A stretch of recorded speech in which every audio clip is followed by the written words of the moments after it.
యేసుకే మహిమా మహిమా ఆ యేసుకే హల్లెలూయా హల్లెలూయా స్తోత్రము స్తోత్రం స్తోత్రం హల్లెలూయా హల్లెలూయా స్తోత్రము హల్లెలూయా హల్లెలూయా స్తోత్రము హల్లెలూయా హల్లెలూయా స్తోత్రము హల్లెలూయా హల్లెలూయా స్తోత్రము హల్లెలూయా హల్లెలూయా స్తోత్రము దేవుడి స్తోత్రం హల్లెలూయా. చాలా వరకు వాక్యాలు విన్నాం. హల్లెలూయా హల్లెలూయా.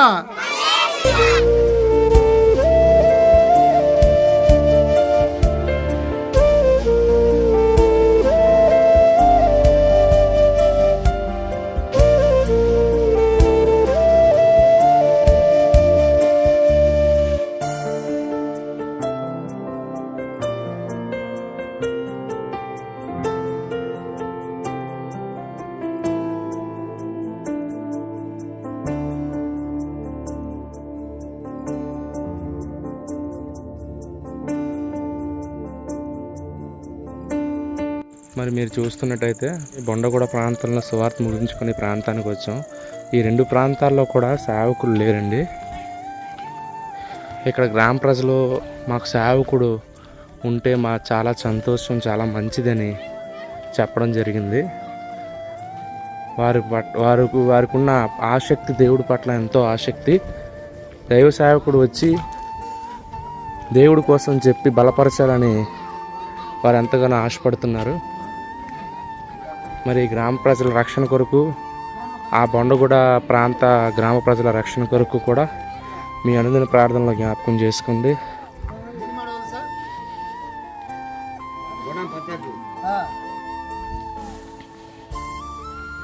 పాస్టర్ గారు అయితే ఇసాక్ పాస్టర్ గారు, ఈ పాస్టర్ గారు మరి గ్రామంలో అందరినీ కూడా ప్రార్థనకి రావాలని ప్రార్థన కూటమి ఏర్పాటు చేసాం.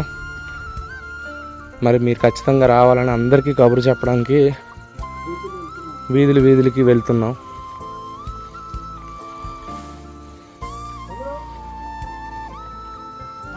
ఎప్పుడైనా యేసును చూసావా? మెల్ల మెల్లని స్వరము, చల్ల చల్లని చూపు, మెల్ల మెల్లని స్వరము, చల్ల చల్లని చూపు, కరుణించే కరుముల తోడ కన్నీరు తుడిచేవాడు. మెల్ల మెల్లని స్వరము, చల్ల చల్లని చూపు, కరుణించే కరుముల తోడ కన్నీరు తుడిచేవాడు. నీ ఒంటరి బతుకు బాటలో నీరాగా నిలుచుండేవాడు. బాధించు వ్యాధి సమయంలో తల్లిలా తోడుండేవాడు. అన్నన్న ఓరన్న ఓరన్న మాయన్న ఏసన్న స్వరమును విన్నావా? ఎప్పుడైనా యేసును చూసావా? ఏసన్న స్వరమును విన్నావా? ఎప్పుడైనా యేసును విన్నావా? మనుషులకు అర్థం కావడానికి మనిషి దగ్గరకు వచ్చి మాట్లాడి సమస్తము అంటే అన్ని విషయాలు మనిషికి నేర్పించి ఒక మనిషి బ్రతకాలి అని అంటే ఎలా ఉండాలి అనేది యేసు ప్రభువుని చూసి నేర్చుకోవచ్చు. పాపము లేని జీవితం.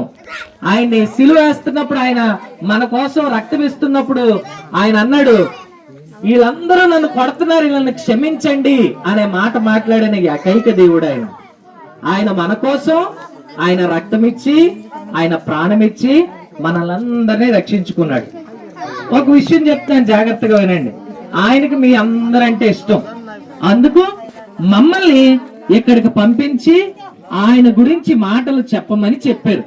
ఆయన ఇందులో మీకు ఇక్కడ ఉన్న ప్రతి ఒక్కరిని ప్రేమిస్తూ ఉన్నాడు. ఆయన ప్రతి ఒక్కరంటే ఆయనకి ఇష్టం. ఎవరు నరకానికి పోకూడదని ఆయన పరలోకం నుండి అక్కడుండి మాకు ఆజ్ఞిస్తే మేము ఇక్కడ విశాఖపట్నం నుండి దూరంగా తెల్లవారనగా బయలుదేరి ట్రైన్ లో ప్రయాణం చేసి ఎంత దూరం దేనికి వచ్చామో తెలుసా?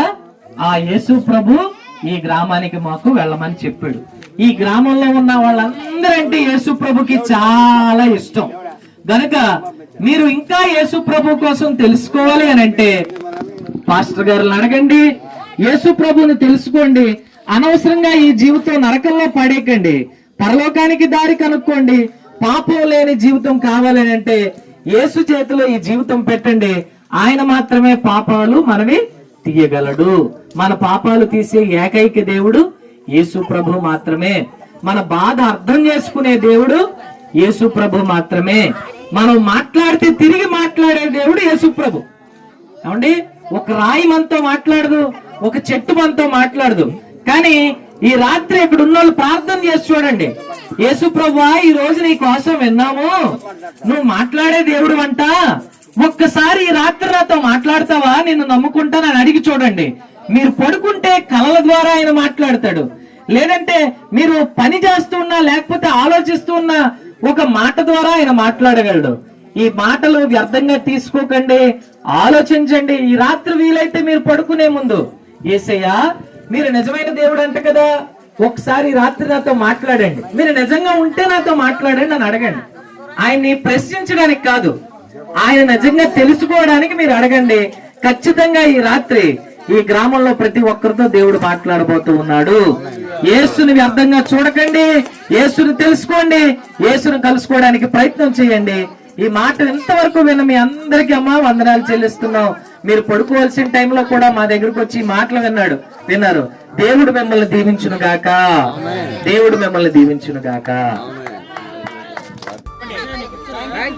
Thank you Jesus. చేతులెత్తండిగా. Thank you Jesus. Hallelujah, hallelujah, hallelujah, hallelujah.